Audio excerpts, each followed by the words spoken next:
সর্বাত্মক লড়াই এবং রাজ্যের 42টি লোকসভা আসনে প্রার্থীদের নাম ঘোষণা করে ব্রিগেডের সমাবেশ থেকেই নির্বাচনী প্রচার শুরু করে দিল তৃণমূল কংগ্রেস। তালিকা থেকে বাদ পড়েছেন 7 জন, এসেছেন ইউসুফ পাঠানের মতো একাধিক নতুন মুখ। 11 জন বিধায়ক এবার প্রার্থী হয়েছেন।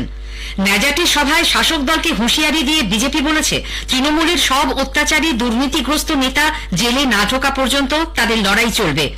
সন্দেশখালী কাণ্ডে মূল অভিযুক্ত শেখ শাহজাহানকে বসিরহাট আদালত 4 দিনের সিবিআই হেফাজতে পাঠিয়েছে। যুব ভারতীতে আর কিছুক্ষণের মধ্যেই আইএসএল এর ডার্বি ম্যাচে মোহনবাগান সুপার জায়ান্ট ও ইস্টবেঙ্গল মুখোমুখি হচ্ছে। আসছে বিস্তারিত খবরে। বিজেপির বিরুদ্ধে সর্বাত্মক লড়াই এবং রাজ্যের 42টি লোকসভা আসনে প্রার্থীদের নাম ঘোষণা করে ব্রিগেডের জনগর্জন সভা থেকেই নির্বাচনী প্রচার শুরু করে দিল তৃণমূল কংগ্রেস। দলের সর্বোচ্চ নেত্রী মুখ্যমন্ত্রী মমতা ব্যানার্জি বিজেপিকে বাংলা বিরোধী এবং গরিব বিরোধী আখ্যা দিয়ে রাজ্য থেকে তাদের উৎখাত করার ডাক দেন। অভিজিৎ গাঙ্গুলির নাম না করে এদিনও কলকাতা হাইকোর্টের বিচারপতি পদে ইস্তফা দিয়ে তার বিজেপিতে যাওয়ার কড়া সমালোচনা করেন মুখ্যমন্ত্রী। आप लोगों के पास जनता जाते हैं विचार के लिए, मेहरबानी करके आप बीजेपी का कुर्सी में मत बैठ के आप विचार मत कीजिए। हम जुडिशियरी को रेस्पेक्ट करते हैं। আমি ইন্ডিভিজুয়াল কাউকে বলছি না, কিন্তু এদের মুখস্থ দেখছেন কেউটা সাপের থেকেও ভয়ঙ্কর। মনে রাখবেন, তৃণমূল ভার্সেস বিজেপি, এখানে কংগ্রেস সিপিএম ওদের সাথে লড়াই চলবে। তৃণমূল কংগ্রেস এখানে বাংলায় একা লড়বে। আর দেশ কোন পথে চলবে তৃণমূল কংগ্রেস ঠিক করবে, বাংলায় রাস্তা দেখাবে। ভাষণ শুরু করার আগে র্যাম্পে হেঁটে উপস্থিত কর্মী সমর্থকদের উদ্দেশ্যে হাত নাড়েন মমতা। 42 জন প্রার্থীও র্যাম্পে নেমে আসেন। এর আগে তৃণমূল কংগ্রেসের সর্বভারতীয় সাধারণ সম্পাদক অভিষেক ব্যানার্জি বলেন, জনগর্জন সভায় মানুষের উপস্থিতি বুঝিয়ে দিচ্ছে বাংলায় বহিরাগত বিজেপির কোনো ভবিষ্যৎ নেই। সিবিআই দেবে না, ভোট দেবে মানুষ। বিজেপির বাবুরা জেনে রাখো, আগামী দিন মানুষের আদালতে হতে হবে বন্দী। মানুষ কড়ায় গন্ডায় জবাব দেবে। রাজ্যবাসীর চোখ আজ ছিল তৃণমূল কংগ্রেসের প্রার্থী তালিকার দিকে। কতটা চমক রয়েছে এই তালিকায় তা নিয়ে আমাদের সংবাদদাতার একটি প্রতিবেদন।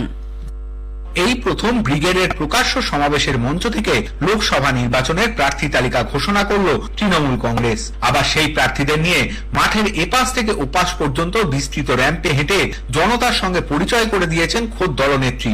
এবারের প্রার্থী তালিকায় পুরনো এবং নতুন মুখের সংমিশ্রণ ঘটানো হয়েছে। 7 জন বিদায়ী সাংসদকে এবার টিকিট দেওয়া হয়নি। আবার সব মিলিয়ে এখন বিধানসভার 11 জন সদস্যকে লোকসভা নির্বাচনের প্রার্থী করেছে তৃণমূল। ব্যারাকপুর কেন্দ্র থেকে টিকিট পেয়েছেন রাজ্যের সেচ মন্ত্রী এবং নৈহাটির বিধায়ক পার্থ ভৌমিক। অন্যদিকে বালুরঘাট কেন্দ্রে বিজেপির রাজ্য সভাপতি সুকান্ত মজুমদারের বিরুদ্ধে প্রার্থী করা হয়েছে খাদ্য প্রক্রিয়াকরণ দপ্তরের মন্ত্রী বিপ্লব মিত্রকে। যাদবপুর লোকসভা কেন্দ্র থেকে মিমি চক্রবর্তী এবং বসিরহাট থেকে নুসরত জাহানের নাম বাদ দেওয়া হয়েছে। যাদবপুরে প্রার্থী হয়েছেন সায়নী ঘোষ। এছাড়াও ব্যারাকপুরে বিজেপির টিকিটে জিতে আসা সাংসদ অর্জুন সিং এর নামও এবার প্রার্থী তালিকা থেকে বাদ পড়েছে। আরো যারা বাদ পড়েছেন তারা হলেন সুনীল মণ্ডল, চৌধুরী মোহন জাটুয়া এবং অপরূপা পোদ্দার। আবার বিষ্ণুপুরে বিজেপির সৌমিত্র খাঁয়ের বিরুদ্ধে লড়বেন তারই প্রাক্তন স্ত্রী সুজাতা মণ্ডল। তমলুকে সদ্য বিজেপিতে যোগ দেওয়া প্রাক্তন বিচারপতি অভিজিৎ গঙ্গোপাধ্যায়ের বিরুদ্ধে দাঁড় করানো হয়েছে দলের অন্যতম যুবমুখ দেবাংশু ভট্টাচার্যকে। বহরমপুরে প্রাক্তন ক্রিকেটার ইউসুফ পাঠানের নাম প্রার্থী হিসেবে ঘোষণা করে বড়সড় চমক দিয়েছে তৃণমূল কংগ্রেস। এর পাশাপাশি তৃণমূল কংগ্রেসের প্রার্থী তালিকায় 26 জন নতুন প্রার্থীর নাম যুক্ত করা হয়েছে। বর্ধমান দুর্গাপুরে ক্রিকেটার কীর্তি আজাদ, হুগলিতে অভিনেত্রী রচনা ব্যানার্জি, মালদা উত্তরে সদ্য প্রাক্তন পুলিশ কর্তা প্রসূন বন্দ্যোপাধ্যায়ের নাম অনেকদিন ধরেই শোনা যাচ্ছিল। আজ সেই সব নামে শিলমোহর দেওয়া হয়েছে দলের তরফে। অভিরূপ ভট্টাচার্য, আকাশবাণী সংবাদ, কলকাতা। এদিকে কলকাতার ব্রিগেডে শাসক দলের জনগর্জন সভা শেষে বাস ধরতে যাওয়ার সময় অসুস্থ হয়ে আজ দুপুরে এক তৃণমূল কংগ্রেস কর্মীর মৃত্যু হয়েছে। পূর্ব বর্ধমানের রায়না 1 নম্বর ব্লকের তৃণমূল কংগ্রেস সভাপতি বামদেব মণ্ডল জানিয়েছেন, রায়নারই শিবপুরের বাসিন্দা দীর্ঘদিনের দলীয় কর্মী 64 বছর বয়সী আতুয়াল মণ্ডল অসুস্থ বোধ করায় একটি গাছের তলায় বসে বিশ্রাম নিচ্ছিলেন। কিছুক্ষণের মধ্যেই তিনি লুটিয়ে পড়েন। দলীয় কর্মীরা তাড়াতাড়ি তাকে এসএসকেএম হাসপাতালে নিয়ে গেলে চিকিৎসক মৃত ঘোষণা করেন। স্থানীয় সংবাদ শুনে আসছে স্থানীয় সংবাদে বহিরাগতদের নিয়ে তৃণমূল কংগ্রেস প্রার্থী তালিকা তৈরি করেছে বলে বিজেপি দাবি করেছে। দলের রাজ্য সভাপতি সুকান্ত মজুমদার বলেছেন, তৃণমূল কংগ্রেস মুখে বাংলার কথা বললেও তালিকায় অধিকাংশ প্রার্থী ভিন রাজ্যের বাসিন্দা।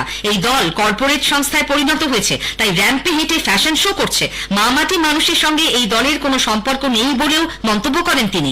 সিপিআইএম কেন্দ্রীয় কমিটির সদস্য সুজন চক্রবর্তী বলেছেন, প্রধানমন্ত্রী নরেন্দ্র মোদীর সঙ্গে কথা বলেই এই তালিকা তৈরি করেছে তৃণমূল কংগ্রেস।